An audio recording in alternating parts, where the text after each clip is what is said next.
하나님의 말씀 보겠습니다. 하나님의 말씀 이사야서 40장 6절부터 8절까지 보도록 하겠습니다. 앞에와 좀 연관이 되니까 같이 보는 것이 좋을 것 같습니다. 6절, 7절, 8절 같이 한 목소리로 같이 읽도록 하겠습니다. 말하는 자의 소리여 이르되 외치라. 대답하되 내가 무엇이라 외치리까 하니 이르되 모든 육체는 풀이요 그의 모든 아름다움은 들의 꽃과 같으니 푸른 마르고 꽃이 시들면 여호와의 기운이 그 위에 불미라. 이 백성은 실로 풀이로다. 푸른 마르고 꽃은 시드나 우리 하나님의 말씀은 영원히 서리라. 아멘. 8절 한번 다시 한번 읽어볼까요? 푸른 마르고 꽃은 시드나 우리 하나님의 말씀은 영원히 서리라. 아멘. 영원한 하나님의 말씀이라는 제목으로 오늘 같이 은혜를 나눠보고자 합니다. 우리가 지난 시간에 앞선 설교를 통해서 성경이 하나님의 말씀이다 라는 것을 우리가 생각하고 살펴보았습니다. 여러분, 성경이 하나님의 말씀이라는 것을 확실히 믿으십니까? 만약에 우리가 성경을 하나님의 말씀으로 믿지 않는 분이 우리 가운데 혹시라도 한 분이라도 있다면 사실 어떻게 보면 이 시간에 이 설교를 들을 이유가 전혀 없습니다. 왜냐하면 오늘 설교 주제는 하나님의 말씀인 성경이 오류가 없다라는 내용인데, 성경이 하나님의 말씀이라는 것을 믿지 못하는 사람에게는 이 내용이 전혀 의미가 없기 때문입니다. 혹시라도 성경이 하나님의 말씀임을 믿지 않는 분이 있다면 하나님 앞에 무릎 꿇고 기도하시기 바랍니다. 그래서 성경이 하나님의 말씀임을 믿게 해달라고 간절히 기도해야 합니다. 믿음은 내 의지의 결단이기도 하지만 믿음 저 깊은 곳에는 내 의지와 상관없는 신뢰의 스위치가 있습니다. 그래서 그 신뢰의 스위치가 작동해야 내가 믿음을 가질 수 있게 됩니다. 그 신뢰의 스위치는 성령이 켜주셔야 합니다. 성령께서 그 신뢰의 스위치를 켜주시지 않는데 내 의지만 가지고 내가 믿는다라고 하면 온전한 믿음으로 갈 수가 없습니다. 믿는 것 같다가도 조금만 의심스러운 상황이 생기면 내 마음속에 일어나는 의심 때문에 그 온전한 믿음을 유지할 수가 없습니다. 하지만 내 믿음이 내 의지에서 나오지 않고 저 깊은 것, 내 마음의 저 깊은 것, 성령이 주시는 신뢰와 확신에서 나오는 믿음이라면 아무리 의심스러운 상황이 생겨도 의심 없이 분명한 확신으로 성경이 하나님의 말씀이다라는 것을 믿을 수 있습니다. 그래서 우리의 믿음은 성령의 도우심이 반드시 필요합니다. 오늘 우리가 살펴보고자 하는 주제는 하나님의 말씀인 성경이 완전하여서 거짓이나 오류가 전혀 없다. 그래서 영원토록 그 내용과 가치가 변함이 없다라는 것입니다. 우리 다시 한번 본문을 한번 읽어볼까요? 8절. 푸른 마르고 꽃은 시드나 우리 하나님의 말씀은 영원히 서리라. 하나님의 말씀이 영원히 선다라는 말씀, 하나님의 말씀은 영원하다라는 말씀은 하나님의 말씀에 거짓도 없고 오류도 없다라는 것을 의미하는 것입니다. 앞절에 우리가 8절에 지금 포커스를 초점을 맞춰서 설교를 하지만 앞에 6절에 나오는 내용을 보면 이사야 선지자가 모든 육체는 풀이고 그 모든 아름다움은 들의 꽃과 같다라고 이야기했습니다. 그리고 나서 이사야 선지자는 말하기를 인생의 모든 것들은 풀이 마르고 꽃이 시드는 것처럼 변하고 사라진다라는 것을 이야기합니다. 하지만 하나님의 말씀은 영원히 변하지 않고 굳게 선다라고 이야기했습니다. 하나님의 말씀이 굳게 설 수 있는 이유는 다시 말하지만 어떤 거짓도 없고 어떤 오류도 없기 때문에 영원히 하나님의 말씀으로 유지되고 설 수 있는 것입니다. 거짓된 것은 그 거짓이 밝혀지는 날에 그 모든 가치가 사라지게 됩니다. 여러분 한번 명품백, 짝퉁 명품백을 한번 생각해 보십시오.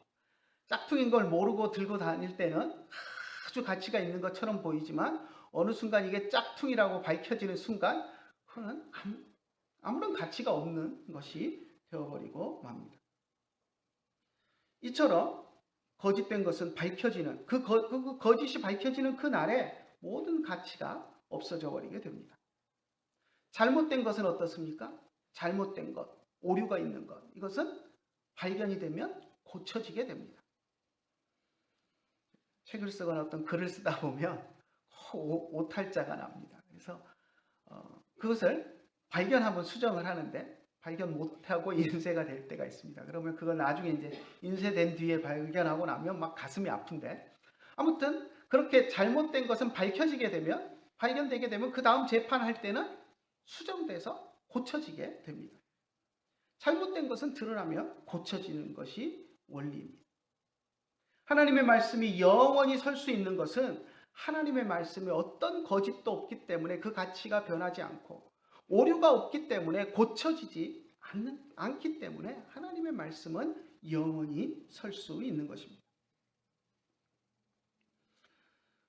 거짓은 저자가 잘못된 내용을 의도적으로 독자를 속이기 위하여 기록하여 넣은 것을 의미합니다.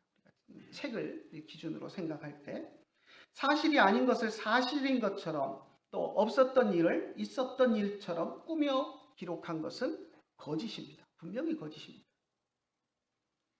반면에 오류는 저자가 3인 줄 알고 적었는데 나중에 알고 보니 내가 착각했구나, 몰랐었구나 하고 저자의 실수로 밝혀지는 것이 오류입니다. 만약 기록된 성경의 어떤 한 부분이라도 거짓이나 오류가 있다라고 한다면 우리는 성경 전체를 믿을 수 없게 됩니다. 성경 전체의 진실성이 담보되지 않습니다. 어떤 한 부분이, 예를 들어 봅시다. 이사야 선지자가 쓴 글에 이사야 선지자가 없었던 일을 거짓말로 꾸며서 써놓은 것이 드러났다고 한번 생각해 봅시다. 그런 일은 없겠지만 그럼 우리가 다른 예레미야서나 다른 성경을 믿을 수 있겠습니까? 없습니다. 왜? 이사야 선지자처럼 예레미야도 그러지 않았을 것이란 보장이 어디 있습니까? 하나가 거짓이 발견되게 되면 성경 전체는 다 믿을 수 없는 것이 되어버리고 맙니다. 그래서 성경이 완전무견하여 거짓이나 오류가 없다라고 하는 것은 우리가 성경 말씀을 하나님의 말씀으로 믿는 절대적인 요소가 됩니다. 그럼 어떻게 우리가 성경 말씀이 하나님의 말씀으로 거짓이 없다라는 것을 우리가 알 수 있을까요? 첫째, 성경이 거짓이 없는 이유는 그것을 말씀하시는 하나님께서 진실하시기 때문입니다. 우리는 분명히 지난 시간에 성경을 하나님의 말씀으로 우리는 믿는다라고 고백했습니다. 그런데 우리가 하나님의 말씀으로 믿는 그 성경이 하나님의 말씀으로 믿는다는 것은 하나님이 저자이시고 하나님이 기록하셨다라는 것을 우리가 인정하기 때문입니다.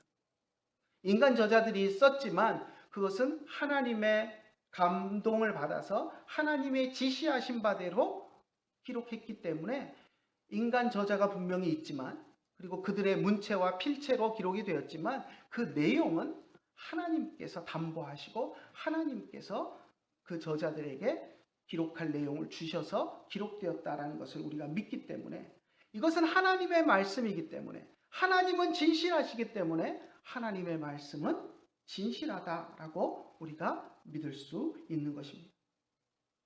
성경을 하나님의 말씀이라고 믿지 못하는 사람은 말씀하신 하나님이 진실하심으로 성경이 거짓이 없다라는 이 말조차도 받아들일 수 없습니다. 하지만 성경이 하나님의 말씀임을 믿는 사람은 하나님이 진실하시기 때문에 성경은 거짓이 없다라는 이 말도 받아들일 수가 있는 것입니다. 하나님은 진실하신 분이십니다. 하나님은 거짓이 없으신 분이십니다. 그것이 하나님의 속성입니다. 성경은 하나님이 거짓이 없는 분이라는 것을 여러 곳에서 이야기합니다. 우리 디도서 1장 1절과 2절을 한번 같이 볼까요? 하나님의 종이요 예수 그리스도의 사도인 나 바울이 사도된 것은 하나님이 택하신 자들의 믿음과 경건함에 속한 진리의 지식과 영생의 소망을 위함이라. 이 영생은 거짓이 없으신 하나님이 영원 전부터 약속하신 것인데, 바울은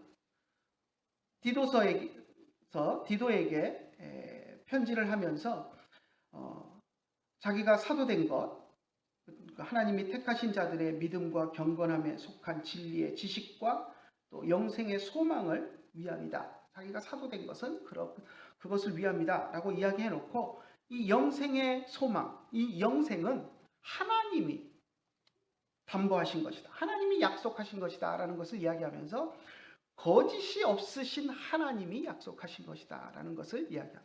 그러니까 거짓이 없으신 하나님이 약속하셨기 때문에 이 약속은 진실하다라는 것을 이야기하고 있는 것입니다.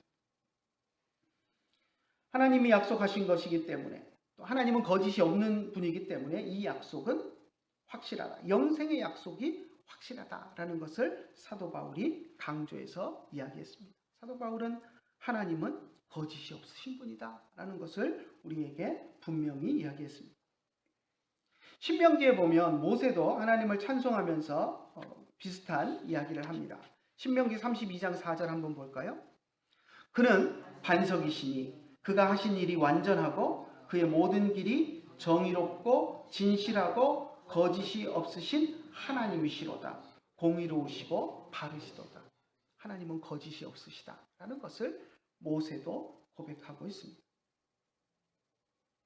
민수기에 보면 이스라엘 백성들이 모압 땅을 지나서 이제 가나안 땅으로 들어가는데요. 모압 땅에 있던 선지자 가운데 발람이라는 사람이 있습니다. 물론 이제 처음에는 하나님 말씀하신 것밖에 내가 말할 수 없다 이렇게 하다가 이제 그 모압의 왕 발락이 갖은 유혹으로 좋은 걸 준다면서 이제 꼬시니까 나중에는 이스라엘 백성을 저주하는 잘못을 범했다가 이제 하나님께 된통 혼나는 그런 모습들이 나오는데요. 아무튼 그가 처음에 바른 모습으로 하나님에 대해서 이야기를 할 때 하나님에 대해서 고백하면서 하나님은 거짓을 하지 않으신다라고 이야기하는 것을 볼 수 있습니다. 한번 볼까요? 민수기 23장 19절입니다. 같이 한번 읽어봅시다. 하나님은 사람이 아니시니 거짓말을 하지 않으시고 인생이 아니시니 후회가 없으시도다. 어찌 그 말씀하신 바를 행하지 않으시며 하신 말씀을 실행하지 않으시냐. 하나님은 거짓이 없으신 분이다 라고 분명하게 고백하고 있습니다. 히브리서 6장 18절을 보면 히브리서 저자는 심지어 하나님은 거짓말을 하실 수조차 없으시다라고 말했습니다. 히브리서 말씀은 기록을 안 해놨는데 우리 성경 찾아서 한번 볼까요? 이는 하나님이 거짓말을 하실 수 없는 이 두 가지 변하지 못할 사실로 말미암아 앞에 있는 소망을 얻으려고 피난처를 찾는 우리에게 큰 안위를 받게 하려 하심이라. 앞에서 17절에서 약속과 맹세를 이야기하는데요. 이 두 가지라고 이야기한 건 앞에서 이야기했던 약속과 맹세를 이야기합니다. 그래서 하나님은 거짓말을 하실 수 없는 분이다. 거짓말을 하실 수조차 없다라고 이야기를 하면서 하나님은 거짓이 없는 분이다라는 것을 우리들에게 이야기해 주고 있습니다. 그만큼 하나님은 진실하신 분이고 하나님의 말씀에는 거짓이 없다라는 것을 이렇게 강조해서 이야기한 것입니다. 하나님이 진실하시다라는 것을 믿는 사람은 하나님의 말씀인 성경 안에 거짓이 끼어들 자리가 전혀 없다라는 것을 우리는 확신하고 분명하게 믿을 수 있습니다. 자, 거짓이 없고요. 하나님의 말씀에는. 두 번째, 하나님의 말씀에는 오류가 없습니다. 잘못된 것이 없습니다. 실수나 오류가 없습니다. 거짓이 없다라는 것은 저자의 진실성과 관련된 것입니다. 그죠? 거짓말을 저자가 성경을 기록한 사람이 거짓말을 하느냐 안 하느냐 진실성과 관련된 것인데, 오류의 문제는 저자의 능력과 관계된 것입니다. 아무리 진실한 저자라도 책을 쓰다 보면 착각해서 잘못 쓸 수도 있고 또 요즘 이제 타이프를 쳐서 이제 책을 만드는데요. 하다 보면 오자가 날 수도 있고 실수가 있게 됩니다. 저자의 능력이 부실하면 오류가 많이 생겨납니다.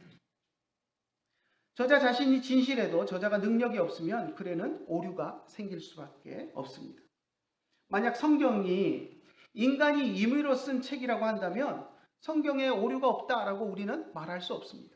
왜냐하면 우리 인간은 오류가 있는 사람들이기 때문입니다. 책을 출판한 저자들이 공통적으로 늘 하는 말이 있습니다. 인쇄대에 나온 책을 보면 항상 오탈자가 있다는 겁니다. 잘못 쓴 것이 있고 앞뒤가 안 맞게 배치를 잘못해 놓은 것이 있고 꼭 책을 찍어 놓고 나서 후회합니다. 조금 더 세밀하게 봐서 수정해서 인쇄할 걸 하는 후회를 합니다. 근데 그렇게 해서 고쳐서 또 2쇄를 찍어 놓으면 그 다음에 또 틀린 것이 또 발견됩니다. 그래서 영원히 몇 쇄를 찍어도 저자들이 와 이번에 완벽해 라고 이야기할 수 있는 판은 하나도 없다라는 것을 항상 이야기합니다. 인쇄하기 전에 수없이 교정을 보고 또 봤는데도 틀리는 것이 계속 나오는 것입니다. 그것이 우리 인간 저자의 오류입니다. 단순한 오탈자도 나오지만 때로는 저자가 지식이 부족해서 잘못된 내용을 넣어둔 것도 있습니다. 그 책을 쓰는 당시에는 그게 옳다고 생각하고 썼는데 나중에 공부를 더 해보니까 아 내가 그때 엉터리로 썼구나 하고 깨닫게 되는 것도 있습니다. 나중에 지식이 더 쌓이고 보면 예전에 썼던 책의 내용이 틀린 것을 뒤늦게 깨닫는 것입니다. 하지만 하나님의 말씀인 성경에는 그런 오류나 흠이 전혀 없습니다. 물론 성경도 읽다 보면 문법적으로 맞지 않는 표현들이 덜어 있기도 합니다. 하지만 그것들은 성경의 내용에 전혀 영향을 주지 않습니다. 원어 성경을 보면 때때로 문법적으로 맞지 않는 부분들이 있습니다. 주어가 단수 주어인데 동사를 복수 주어를 썼다던가 하는 우리말은 뭐 복수 주어 단수 주어를 안 가리지만 서양 언어들은 주어에 따라서 주어가 단수냐 복수냐에 따라서 똑같은 동사인데도 형태가 다른 경우들이 있습니다. 그런데 가끔 가다 보면 성경에도 주어는 분명히 단수인데 복수 동사를 쓴 이런 것이 발견되는 때가 덜어 있습니다. 하지만 그런 것들은 성경의 진실성을 결코 훼손하지 않습니다. 그래서 시편에서 다윗이 말하기를 뭐라고 이야기하냐면 여호와의 말씀은 순결하여서 흙도가니에 7번 단련한 은 같다라고 이야기합니다. 여호와의 말씀이 아주 흠이 없고 깨끗한데 흙도가니에 넣어서 7번 단련한 은 같다라고 이야기합니다. 여기서 단련했다고 표현하니까 무슨 딱딱하게 만든 것처럼 느껴지는데 그게 아니라 정제한 겁니다. 정제. 우리가 순수한 금을 추려내기 위해서는 이제 정제하는 과정을 거치는데요. 이제 정제를 많이 할수록 순도가 높아집니다. 그런데 7번 정제한 은 같다라고 이야기합니다. 그러니까 보통 정제를 하는 과정에서 7번까지 하는 경우가 없습니다. 그런데 7번까지 정제를 한. 그리고 7이라는 이 숫자는 히브리 문학에서 또 완전을 의미하는 것이기 때문에 100% 순도가 될 때까지 완전하게 정제한 은과 같다라고 이야기를 하고 있는 것입니다. 그러니까 하나님의 말씀에는 한치의 흠결도 없는 완벽함이 있다라는 것을 다윗이 고백했습니다. 솔로몬은 또 잠언에서 하나님의 말씀은 다 순전하여서 하나님이 그를 의지하는 자의 방패가 된다라고 이야기를 했습니다. 하나님의 말씀은 다 순전하다. 하나님의 말씀은 순수하고 무결점의 말씀이다라는 것을 이야기를 한 것입니다. 그래서 우리 믿는 자들에게 말씀을 의지하는 자들에게 방패가 된다라고 이야기합니다. 여러분 방패가 결함이 있으면 어떻게 되죠? 방패를 든 사람은 골로 갑니다. 그죠? 앞에서 저기 창을 던지고 총을 쏘고 하는데 방패로 막아야 되는데 방패가 완전해야 그걸 막아주죠. 방패에 흠이 있으면 방패가 뚫리면서 방패를 든 사람의 생명은 담보가 되지 않습니다. 그러니까 방탄조끼를 생각해봐도 그렇지 않습니까? 총을 쏘는데 방탄조끼를 입었으면 방탄조끼가 흠이 없어야 총알을 막아줄 텐데 잘못 만들어가지고 이 부분은 좀 약해갖고 여기 맞으면 총알이 들어온다. 그러면 그 사람은 생명을 지킬 수 있는 보장이 없습니다. 그런데 솔로몬이 이야기하기를 하나님의 말씀은 순전하여서 정말 흠이 없어서 그 말씀을 의지하는 사람에게 방패가 되신다라고 이야기했습니다. 하나님의 말씀이 그것을 의지하는 자들의 방패가 된다라는 것은 하나님의 말씀에 전혀 오류가 없기 때문에 가능한 것입니다.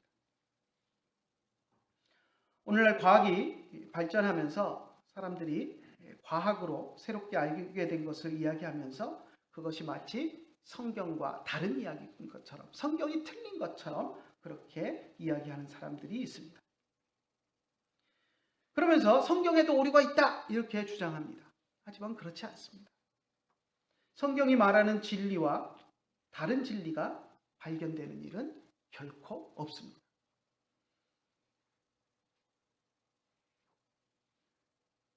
성경과 완전히 배치되는 어떤 것이 발견되었다라고 어떤 사람이 주장한다면 그것은 100%그 사람이 발견한 것이 잘못된 것입니다.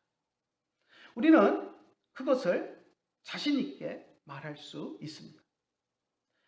많은 사람이 코페르니쿠스가 주장한 지동설이 성경의 진리를 뒤흔든 사건이다 이렇게 이야기를 합니다. 성경은 하늘이 돈다, 지구가 중심에 있고 하늘이 돈다라고 가르쳤는데 코페르니쿠스가 나타나서 태양을 중심으로 지구가 돈다라고 해가지고 성경과 반하는 과학적인 이야기를 했고 그것이 세상을 뒤집었다 뭐 이렇게 이야기를 하는 사람들이 있습니다. 하지만 성경 어느 곳에서도 태양이 지구를 돌고 있다라고 이야기하는 데가 없습니다. 여러분 한번 찾아보십시오. 성경 어디서 태양이 지구를 돌고 있다라고 이야기했습니다. 성경이 그렇게 이야기한 적 없습니다. 그런데 사람들이 자기 세계관 속에서 생각하고 이야기하면서 사고를 하면서 옛날 사람들이 과학을 모르던 옛날 사람들이 지구 중심적으로 우리가 살고 있는 지구 중심적으로 모든 것을 생각하고 이야기하면서 성경에서도 이야기하지 않은 것을 그렇게 믿고 그것이 진리인 것처럼 성경이 말하는 것인 것처럼 마치 그것을 벗어나면 하나님을 모독한 것처럼 그렇게 여겼던 사람들이 잘못이지 성경은 결코 잘못된 것을 이야기한 적이 없습니다. 어떤 이단들을 보니까 성경에 해가 뜬다는 표현이 나온 것을 가지고 그것은 잘못된 것이다 라고 이렇게 주장하는 이단들도 있습니다. 그래서 성경에 해가 뜬다라고 표현된 것을 가지고 어떻게 그것은 잘못된 성경이 틀린 것이다 그러면서 해가 뜨는 것이 아니라 해는 가만히 있고 지구가 태양이 있는 쪽으로 도는 것인데 성경에 해가 뜬다라고 표현했다. 그것이었으니 성경이 틀렸다라고 이야기합니다. 하지만 성경에 나오는 해가 뜬다는 표현은 과학적인 표현이 아니라 문학적인 표현입니다. 여러분 한번 생각해 보십시오. 여러분 아침에 일어나서 해가 떴다라고 표현하지 지구가 해 쪽으로 돌아갔네 이렇게 표현하는 분이 있습니까? 우리 모두가 태양은 가만히 있고 지구가 돈다라는 거 우리 다 압니다. 그런데 아침에 일어나서 날이 밝았을 때 어느 누구도 지구가 태양 쪽으로 돌아갔네, 내가 사는 쪽이 돌아갔네 이렇게 이야기하는 사람 아무도 없습니다. 그냥 모두가 다 해가 떴구나 이렇게 이야기하지. 그런데 그걸 잘못된 표현이고 오류다라고 이야기할 수 있습니까? 그렇지 않습니다. 그것은 우리의 문학적인 언어적인 표현일 뿐이지 그것을 잘못됐다, 오류다라고 이야기할 수는 없습니다. 어떤 사람들은 성경에 나오는 사람들의 숫자, 전쟁에서 죽은 사람의 숫자, 인구조사의 결과를 기록한 숫자가 틀렸다라고 주장하는 사람들도 있습니다. 그것을 가지고 성경에 오류가 있다. 이 숫자 말도 안 되는 숫자가 적혀 있지 않느냐라고 이야기합니다. 하지만 성경의 기록은 데이터 자료집이 아닙니다. 정확한 데이터를 기록하기 위해서 통계청에서 통계 자료 내놓듯이 그 정확한 자료를 적기 위해서 기록한 책이 아닙니다. 똑같은 숫자라도 그것을 기록하는 사람의 관점과 시각에 따라 숫자가 달라질 수 있습니다. 여러분, 오병이어의 기적을 한번 생각해 보십시오. 예수님이 떡과 물고기를 나눠주셨을 때 5천 명을 먹이셨다라고 성경이 기록하고 있습니다. 그런데 정말 5천 명일까요? 그 제자가 정말 5천 명인지 아닌지, 5,001명인지, 5,002명인지, 4,999명인지 그걸 세 가지고 5천 명이라고 했을까요? 자기의 경험과 상황 속에서 대략 5천 명은 충분히 돼 보이더라 하니까 5천 명을 쓴 것이지, 그걸 세 가지고 애는 몇 명, 10살부터 뭐 10대는 몇 명, 아녀자는 몇 명, 이걸 통계로 정확하게 해서 몇 명이 먹었다라는 것을 기록을 남기기 위해서 성경을 쓴 것이 아닙니다. 그 상황에 일어났던 일을 자기가 보고 느낀 관점에서 기록한 것입니다. 그런데 사람들은 그 숫자를 가지고 시비를 걸고, 그리고 그 숫자가 엉터리다라고 하면서 성경이 틀렸다라고 이야기를 합니다. 제자들이 그 기록을 위해서 사람들 줄 세워 센 것도 아니고, 제자들이 성경을 기록할 때 성령이 영감을 주셔서 야, 내가 보니까 5천 명이야, 그러니까 5천 명이라고 적어라고 한 것도 아닙니다. 떡과 물고기를 먹은 사람의 숫자를 정확하게 찍어서 성령이 알려주신 것도 아니고, 자신이 경험한 사건 속에서 자신들이 체감했던 숫자를 기록한 것입니다. 우리는 그것을 오류라고 이야기할 수 없습니다.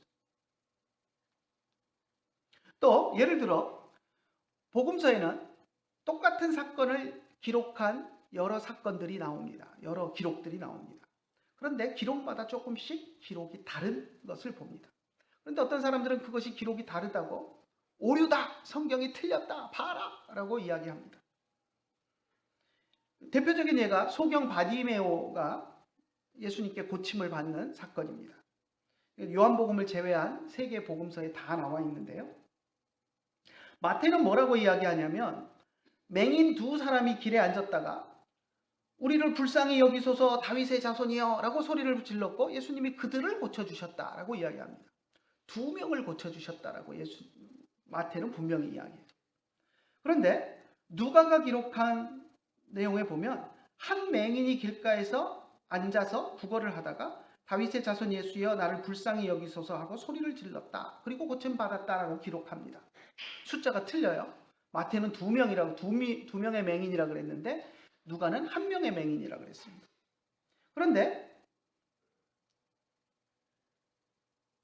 또 마가는 디메오의 아들 맹인 거지 바디메오가 길가에 앉았다가 다윗의 자손 예수여 나를 불쌍히 여기소서 하고 소리를 질렀다가 구원을 받았다, 고침을 받았다라고 이야기합니다.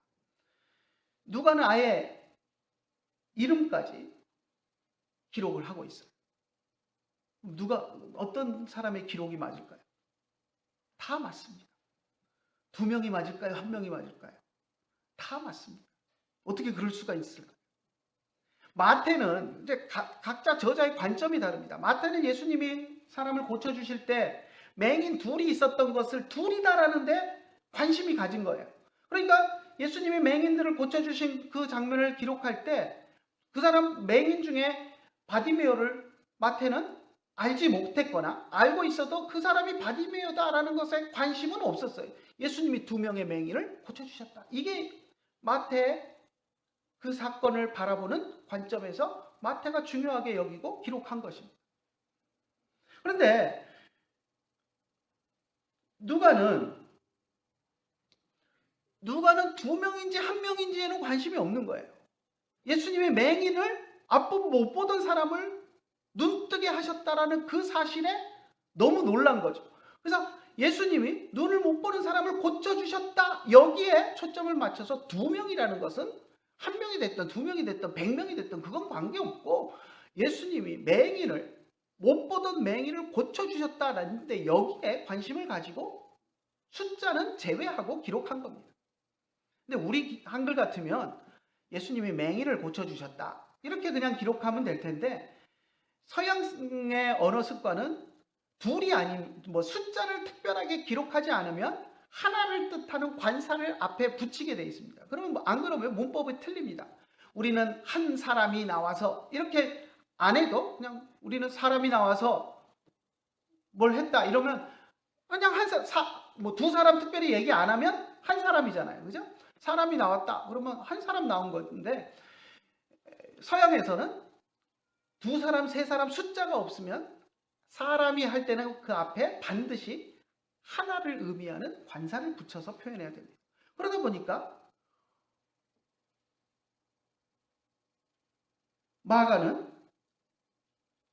누가는 두 사람이라는 데 관심이 없다 보니까 한 사람이라고 기록할 수밖에 없었던 거죠. 근데 마가는 이제 자기가 보니까 그 두 사람 중에 내가 잘 아는 사람이 있거든요. 그 아버지도 잘 알고 그 맹인이고 그냥 늘 길거리에서 구걸하는 애고 너무 잘 아는 애가 있으니까 그 잘 아는 사람에게 관심을 더 가지고 예수님이 맹인을 고쳐주셨는데 거기에 내가 아는 사람 디메오라는 사람의 아들 바디메오가 고침을 받았다고 구체적으로 명시해서 거기에 더 초점을 가지고 기록한 것입니다. 그러니까 그것이 누가 틀렸고 맞았고 서로 다르네 두 명이고 한 명이고 여기는 이름이 없네 틀렸네 하고 성경에 오류가 있다라고 이야기하는 것은 너무나도 억측이라는 것입니다. 저자마다 관심이 있는 것들을 중심으로 이야기를 써내려간 것이지 결코 그것이 틀렸다라고 이야기할 사건이 아닙니다. 물론 성경을 보면 문체도 다양합니다. 다윗의 글은 솔직하고 감성적이고 직관적이고요. 비유적이고 운율이 뛰어난 모습을 보여줍니다. 근데 솔로몬의 글은 또 물론 아가서 같은 것은 운율적인 면을 보여주기도 하지만 또 잠언 같은 글에는 객관적이고 분석적이고 간결하고 명료하게 그렇게 또 글을 쓰기도 합니다. 에스라의 글은 학자답게 정확하고 치밀한 표현들을 통해서 권위 있고 엄숙한 모습을 또 보여주지만 또 드고아의 목자였던 선지자 아모스의 글은 은둔자적인 그런 여유가 있는 그런 모습들을 보여줍니다. 그런 필체들이 또 다 다릅니다. 신약 성경도 사도 바울이 쓴 성경은 문체도 훌륭하고 문법도 오류도 거의 없습니다. 그런데 사도 베드로나 요한이 쓴 책들을 보면 문법적인 서툰 모습들도 더러더러 보입니다. 하지만 그럼에도 불구하고 우리는 성경이 오류가 있다라고 말할 수는 없습니다. 그 모든 문법적으로 어색한 표현들이 하나님이 그들에게 계시해 주신 내용을 훼손하지 않기 때문입니다. 하나님이 계시해 주신 내용을 전달하는데 전혀 영향을 주지 않기 때문입니다. 요한복음 17장 17절 한번 같이 읽어볼까요? 화면에 있는데요. 그들을 진리로 거룩하게 하옵소서. 아버지의 말씀은 진리니이다. 예수님께서 제자들을 위해서 하나님께 기도하면서 하셨던 말씀입니다. 그들을 진리로 거룩하게 하옵소서. 그리고 나서 뒤따라서 뭐라고 이야기하냐면 아버지의 말씀은 진리니이다. 원어에 보면 아버지라는 말은 없습니다. 당신의라는 2인칭이 나오는데요. 당신의 말씀은 진리니이다. 지금 하나님 아버지께 기도를 하니까 당신의 말씀은 진리입니다 라고 이야기를 하는 것인데 그것을 아버지의 말씀 이렇게 우리 번역에서는 번역을 했습니다. 자, 아버지의 말씀은 진리니이다 라고 이야기를 하고 있는데요. 아버지의 말씀이 먼저 나오고 그 다음에 진리가 나옵니다. 그런데 헬라어 문법상에서 보면 둘 다 주격으로 쓰이고 있습니다. 주격이기 때문에 뒤에 따라 나오는 동사에 어떤 걸 주어를 삼아도 상관없습니다. 아버지의 말씀은 진리니이다 라고 번역해도 되고 진리는 아버지의 말씀입니다 라고 번역해도 똑같습니다. 어떤 것이 주어다 라고 우리가 단정할 수 없습니다. 헬라어 문장에서는 둘 다 주격으로 사용되어 있기 때문에 거의 동격처럼 우리가 보아야 합니다. 진리로 제자들을 거룩하게 하심으로써 제자들을 보호해달라고 하나님께 기도한 다음에 예수님은 바로 하나님의 말씀이 진리고 진리가 하나님의 말씀이다 라고 선포하셨습니다. 그러니까 하나님의 말씀, 진리인 하나님의 말씀으로 제자들을 보호해 달라고 말씀을 하신 것입니다. 오늘날 세상은 진리의 다양성을 이야기합니다. 이것도 진리고 저것도 진리다 라고 이야기하는 것이 세상 사람들의 오늘날 풍조이고 가치관입니다. 하지만 예수님께서는 진리는 곧 하나님의 말씀이다. 하나님의 말씀만이 진리다라고 선포하셨습니다. 하나님의 말씀만이 절대적인 진리라고 선포한 것입니다. 이렇게 이야기하면 세상 사람들은 우리를 아주 고깝게 여기고 비난할 것입니다. 니네만 잘났냐? 그러고 니네만 진리라고? 그럼 다른 종교는 뭔데? 라고 하면서 그래서 이것도 진리고 저것도 진리고 다 진리다 이렇게 가야 세상 사람들은 좋아합니다. 그래서 요즘 우리가 성경의 진리대로 동성연애는 죄다라고 하면 결혼은 한 남자와 한 여자가 결혼하는 것이 옳은 것이다. 그것이 진리다. 성경이 말하는 진리다. 그러면 그 사람들은 우리를 향해서 욕하고 달려듭니다. 평등을 어겼다. 차별했다. 남자와 여자가 결혼할 수도 있지만 여자와 여자도 결혼할 수 있고 남자와 남자가 결혼할 수도 있는 것 아니냐. 그건 상대적인 것이다. 각자 좋아하는 사람 골라서 결혼하면 된다. 이렇게 이야기합니다. 우리가 절대적인 진리라고 이야기하는 것을 그들은 인정하지 않습니다. 하지만 우리는 분명히 세상을 향해 말해야 합니다. 성경 말씀만이 절대적인 진리다라고 우리는 분명하게 선포해야 합니다. 성경 말씀을 떠나서 잘못 행하는 것들은 죄입니다. 그것을 분명히 우리는 선포해야 합니다. 성경 말씀에 오류가 없다는 것에 대해서 많은 공격들이 있습니다. 어떤 사람들은 교묘하게 성경 말씀을 옹호하는 것처럼 하면서 또 성경 말씀이 오류가 없다라는 것을 공격합니다. 어떤 사람은 이렇게 이야기합니다. 믿음 생활을 위해서 성경이 기록된 것이기 때문에 믿음과 관련된 내용에 있어서는 오류가 없지만 그렇지 않은 곳에는 오류가 많다. 이렇게 이야기합니다. 우리가 믿음 생활을 하고 예수님을 믿고 구원받는 내용에 대한 것은 오류가 없지만 그 외에 다른 기록들은 과학적으로 따져볼 때 오류가 있고 뭐 하면서 온갖 오류가 성경 안에 있는 것처럼 이야기합니다. 그럴듯해 보이지만 결국 그것은 성경 말씀 전체가 영원한 하나님의 말씀이라는 것을 부정하고 있는 것입니다. 부분적으로 어떤 것은 오류가 없고 어떤 것은 오류가 있을 수도 있다. 이런 주장은 잘못된 것입니다. 성경 전체를 다 진리가 아니다라고 부정하기 위한 출책일 뿐입니다. 결국 그런 주장은 성경 전체를 다 믿지 못하는 기록으로 믿지 못하게 만듭니다. 성경을 결코 믿음의 유익을 주기 위해서 꾸며낸 소설이 아닙니다. 만약에 성경이 믿음의 유익을 주기 위해서 꾸며낸 소설이라면 믿음의 유익을 주기 위해서 부분은 진리가 맞아. 하지만 그 꾸며낸 소설들은 그 소설일 뿐이지 참된 게 아니야 라고 이야기할 수 있을 겁니다. 하지만 그렇지 않습니다. 성경은 꾸며낸 소설이 아닙니다. 성경은 진리의 말씀을 기록한 것입니다. 성경 기록 그 자체가 전부가 진리인 것입니다.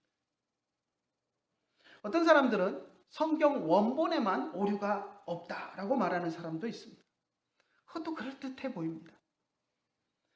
하지만 그렇게 이야기하는 사람들의 저희는 지금 우리가 가지고 있는 이 성경에는 오류가 있다, 많이 있다라는 것을 이야기하기 위해서 원본에는 오류가 없는데 지금 너희들이 보고 있는 성경에는 오류가 있으니 그걸 하나님의 말씀이라고 믿지 말아라 하는 그런 의도가 담겨 있습니다. 결국 우리가 들고 있는 성경 말씀을 하나님의 모호한 말씀으로 믿는 것을 방해하는 것입니다. 이런 주장을 우리는 받아들일 수 없습니다. 물론 오늘날 우리들의 손에 성경 원본은 없습니다. 수천 년 동안 많은 사람들이 필사해서 전해준 여러 사본들 가운데 일부가 우리들에게 전해지고 있을 뿐입니다. 오늘날 우리가 가지고 있는 성경은 그 사본들을 학자들이 비교하고 분석해서 원본에 가장 가까운 형태를 복원한 것입니다. 그리고 그것들을 이제 원문에서 번역해서 번역한 것들을 우리가 성경으로 가지고 있습니다. 복원한 성경이지만 원문과 전혀 다르지 않습니다. 물론 부분적으로 어떤 단어가 알 수 없게 스펠링을 모호하게 써놓은 단어들이 있어서 1단어일 수도 있고 2단어일 수도 있다라고 학자들이 판명하기도 어려운 부분도 분명히 있는 것은 사실입니다. 하지만 설령 원문과 다른 부분이 있다 할지라도 원문의 뜻과 전혀 다르지 않습니다. 원문의 뜻을 변함없이 전달하는 데는 전혀 모자람이 없습니다. 그렇기 때문에 우리가 가지고 있는 성경도 오류가 없는 하나님의 말씀이라고 자신 있게 말할 수 있습니다. 또 어떤 사람은 원문만, 원어 성경만 하나님의 말씀이고 번역된 성경은 하나님의 말씀이 아니다 이렇게 주장하는 사람도 있는데 그렇지 않습니다. 번역된 성경도 하나님의 말씀입니다. 물론 번역 가운데 깔끔하게 좀 더 잘 번역됐으면 좋겠다라고 우리가 아쉬운 부분이 있을 수 있지만 그럼에도 불구하고 그렇게 우리말로 번역된 성경도 우리는 하나님이 우리에게 번역해서 주신 하나님의 말씀으로 인정하고 받아들이고 그것을 우리의 삶의 기준으로 삼아야 합니다. 하나님의 말씀에는 거짓도 없고 오류도 없습니다. 그렇기 때문에 하나님의 모든 말씀이 진리의 기준이 되어야 합니다. 우리 신앙의 삶의 또 표준이 되어야 합니다. 하나님의 말씀은 거짓도 오류도 없고 그 가치가 영원하다라는 것을 분명하게 믿고 하나님의 말씀을 삶의 분명한 기준으로 삼고 살아가는 여러분들이 되시기를 간절히 축원합니다. 하나님의 말씀은 영원히 변함이 없으십니다. 기도하겠습니다. 하나님 아버지 은혜를 감사합니다. 저희들을 사랑하여 주시고 오늘도 또 주의 말씀을 대면할 수 있도록 인도하여 주심을 감사합니다. 하나님이 우리에게 기록하여 주신 하나님의 말씀 성경 66권이 하나님의 말씀이고 또 오류가 없고 거짓이 없는 순전한 하나님의 말씀임을 이 시간 우리가 고백하며 받아들입니다. 하나님 우리의 마음에 오셔서 하나님의 말씀인 성경을 하나님의 말씀으로 또 오류가 없는 진리의 말씀으로 받아들일 수 있도록 인도하여 주시고 혹시라도 그 마음속에 그러한 의심들이 생기고 받아들이지 못하는 심령이 있다면 주님 성령이 찾아가 주셔서 그 마음속에 하나님의 말씀인 성경이 하나님의 말씀이고 오류가 없는 하나님의 말씀이라는 것을 분명하게 믿을 수 있도록 그 마음을 움직여 주시옵소서. 오늘도 귀한 말씀을 우리들에게 주심을 감사드리며 우리 주 예수님의 이름으로 기도드리옵나이다. 아멘.